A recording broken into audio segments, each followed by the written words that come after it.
Morning students. Today we are going to start our next activity number 10.3. देखिए इस activity के अंदर जो है एक आपको पिक्चर्स गिवन है काफ़ी सारी, और उसमें आपने पिक्चर्स पे नंबर असाइन करने हैं कि सबसे जो कम ब्रीदिंग रेट है वो किसका है, और सेकंड नंबर पे किसका है, फिर थर्ड नंबर पे किसका है। इस तरह से मैक्सिमम जो ब्रीदिंग रेट है वो किस पर्सन का है। तो आप देखो जो स्लीपिंग स्टेज में पर्सन है उसमें जो ब्रीदिंग रेट है उसका सबसे स्लोएस्ट होता है, और जो सबसे हाईएस्ट है that is in running stage. तो मैंने सारे नंबर असाइन कर दिए हैं। वन की स्लीपिंग स्टेज में सबसे स्लोएस्ट होता है ब्रीदिंग रेट, और जो रनिंग या हैवी एक्सरसाइज में जो ब्रीदिंग रेट है वो क्या होता है, सबसे ज़्यादा होता है। तो अब देखिए कि नेक्स्ट आपको एक क्वेश्चन गिवन है कि why we yawn when we are sleepy और ड्रॉसी।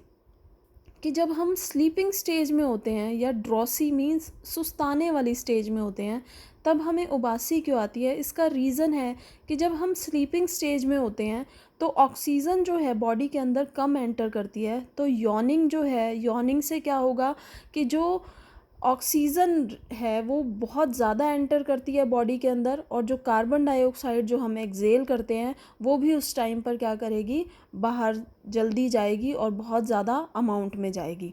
उसके बाद हमारा नेक्स्ट टॉपिक है हाउ डू वी ब्रीद। हम ब्रीद कैसे करते हैं। ब्रीदिंग करने के लिए हमारा बॉडी के अंदर जो हमारी बॉडी के अंदर एक रेस्पिरेटरी सिस्टम है, तो वो रेस्पिरेटरी सिस्टम कैसे वर्क करता है। सबसे पहले जो है हम एयर लेते हैं, फ्रेश एयर एनवायरनमेंट से, वो हमारे नॉस्ट्रल्स के थ्रू कहाँ जाती है, अंदर जाती है। जब हम उस एयर को इनहेल करते हैं तो वो हमारे नॉस्ट्रल से पास होकर कहाँ पर जाती है, नेज़ल कैविटी में जाती है, और नेज़ल कैविटी से एयर जो है वो हमारे लंग्स तक पहुँचती है। किसके थ्रू पहुँचती है, with the help of wind pipe.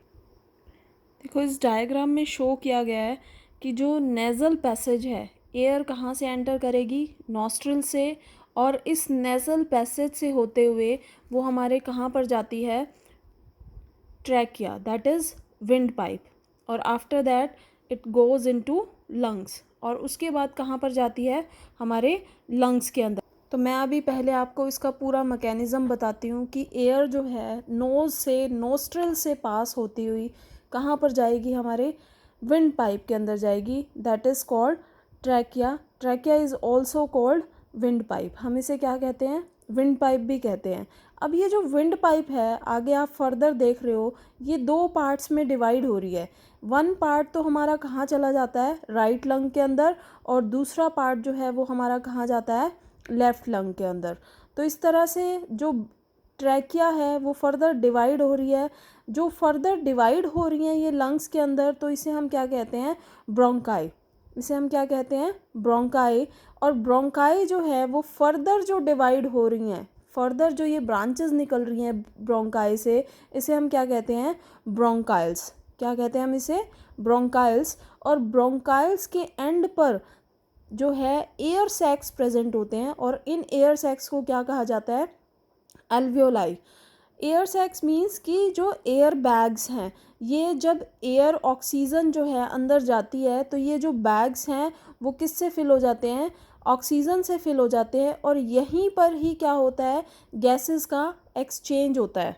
कि यहाँ पर जो एल्वियोलाई के अराउंड क्या प्रेजेंट होते हैं, ब्लड कैपलरीज प्रेजेंट होती है। ब्लड कैपलरीज क्या होती हैं, ब्लड वेसल्स होते हैं जिनके अंदर क्या फ़्लो करता है, ब्लड फ्लो करता है। तो हमारी बॉडी के अंदर तीन टाइप के जो ब्लड वेसल्स होते हैं। फर्स्ट होता है आर्टरी, जिसके अंदर हमारा प्योर ब्लड फ्लो करता है। सेकंड होता है वेन्स, जिसके अंदर हमारा इम्प्योर ब्लड फ्लो करता है। और आप अपने वेन्स को जो है बॉडी के सरफेस के पास देख सकते हो, जो आपको ब्लू कलर की दिखाई देती हैं। उसके बाद जो थर्ड वन होती है दैट इज़ ब्लड कैपलरीज। तो ब्लड जो कैपलरीज है इसके अंदर प्योर और इम्प्योर दोनों तरह का ब्लड फ्लो करता है। आप मानो कि अगर यहाँ से जो ब्लड आ रहा है वो कैसा है, इधर से आ रहा है तो इम्प्योर ब्लड है। और एल्वियोलाई के अंदर जो जब हम इनहेल करेंगे तो जो एयर है वो कहाँ से कहाँ तक जाएगी।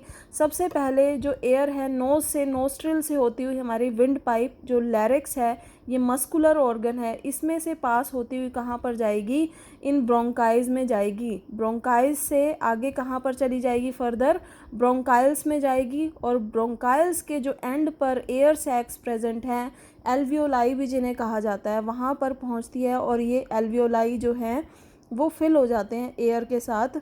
उसके बाद जो इसके अराउंड ब्लड कैपिलरीज़ हैं, उसके अंदर जब आप देखो कि यहाँ से ब्लड आ रहा है और ब्लड जो है वो इम्प्योर है, वो ब्लड यहाँ पर इम्प्योर है means carbon dioxide rich blood है।